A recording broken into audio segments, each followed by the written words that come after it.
brand lift is the percentage increase in the primary objective of a campaign. So let me put that in real people's terms. Every brand campaign has a primary objective. If it has too many objectives, it's not going to work. You have to have that single thing you're trying to do. So say that a big brand is running a campaign. We tag and we know the audience and which ads they've seen and which they haven't. We'll ask them a question about that campaign. How likely are you to buy a Acme product in the next 6 months? Or how would you rate Acme product in terms of value? And then we compare how people who have seen the campaign answer that question to people who haven't. So if 10% of the people who haven't seen the campaign said, I'm going to buy an Acme product, and 12% of the people who have seen the campaign say they're going to buy an Acme product, that difference of 2%, 12 to 10 is the brand lift. In theory, you can increase brand lift by 40 to 80% with some very simple heuristics. So very recently, we were working with a large agency for a very large consumer technology company. And the campaign got off to a pretty rough start. It wasn't really showing much lift, and i.e., the money that was being spent wasn't generating the outcome that it was anticipated. This client went in and tweaked both where the ads were running and which ads they ran, and were able to get 4% brand lift out of the campaign and essentially rescue the campaign. In the end, it became an effective campaign. Third of the way through, if they had kept going down that path, it would have been money down a rat hole. So these guys saved their client. It was a 6-figure campaign. It was or 7-figure. It was $1 million campaign. So they saved $1 million. Another agency client of ours was working on a CPG campaign, and it was growing great. 23% lift in awareness. So it was high performance. Around video or display? This was a mix of video and display. So they had a combination. They went in halfway through the campaign and just tweaked the creative. So they just took the ads that were working and the ones that weren't, got that up to 34% brand lift. That's a 50% improvement in efficiency for the campaign. So, it's great to see it in theory, but what really excites us is that we have these clients now who are in there optimizing their campaigns and really making a difference for their customers and clients. We provide a real-time platform to deliver brand lift while a campaign's running in the marketplace so that advertisers and publishers can see exactly how the campaign's working and optimize it. And then our customers range from the publishers, the big media companies selling advertising in advertising space, and they use us so that they can convey the value of the audiences and the inventory they're providing to advertisers. And then the advertisers and brands use us as well so that they can feel confident that the dollars they're spending online are actually influencing opinion in the way they'd like it to. Now, Dan, is this video or display, or it's video and display, and right now we're seeing a huge growth in video, just a big surge there. I think a lot of the dollars coming online, in particular brand dollars, are going to video, and we're seeing the effect of that. One of the things that we're noticing is that earlier on, the online video was remnant from TV ads. They wasn't being produced particularly for online.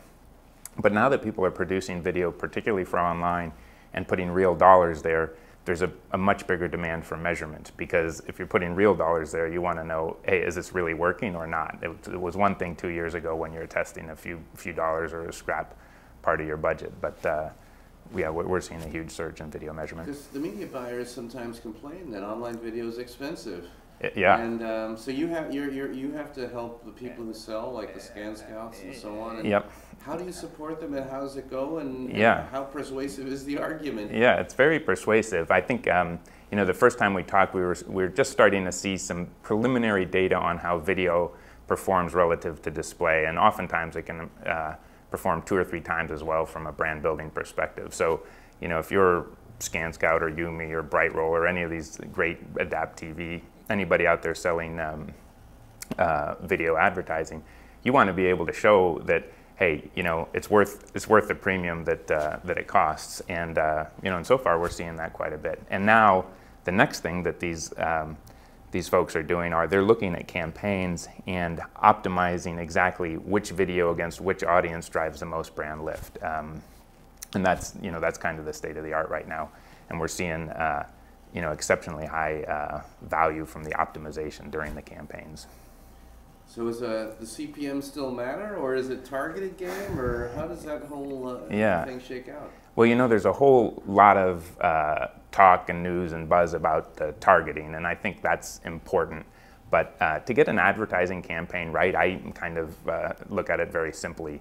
You need to get to the right target, and you need to influence them in the way you want to. And unless you know both of those pieces, you don't have a clear understanding of how your campaign's working. So all of this work that's gone on in behavioral targeting and contextual targeting and psychographic targeting, which is extremely interesting, is very important, and it helps you get to the right audience.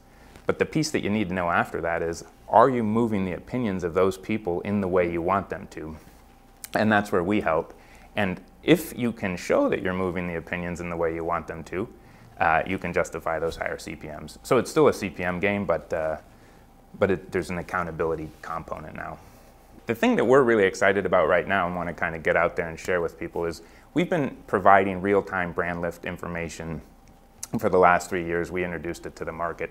But we finally now got around to quantifying it. We've done enough campaigns out there that we can actually show the value of optimizing a campaign while it's running. So at a high level, we looked at about a half a dozen of our most recent campaigns, and we applied some very simple optimization rules to them.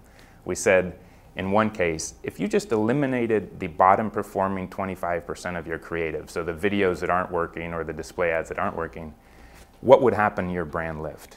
And we see that you get over a 40% increase in brand lift. So this is not sophisticated optimization. This is very simple and effective optimization. Eliminate what's not working and get 40% more brand lift. Same thing goes for targeting and site placement. If you have 5 behavioral targets or 10 that you're going after, and you just eliminate the bottom 25%, you pick up about another 40% in brand lift. If you do them both, they're pretty much additive, and you can get 80% more brand lift. That's like spending 80% more dollars for your client, and that's super compelling. So if you're that publisher trying to persuade an advertiser to spend money with you, and they spend $1 million with you, and you come back and show them, hey, we did this optimization and got you effectively $1.8 million of spending, that's how you get them to come back and build that loyalty.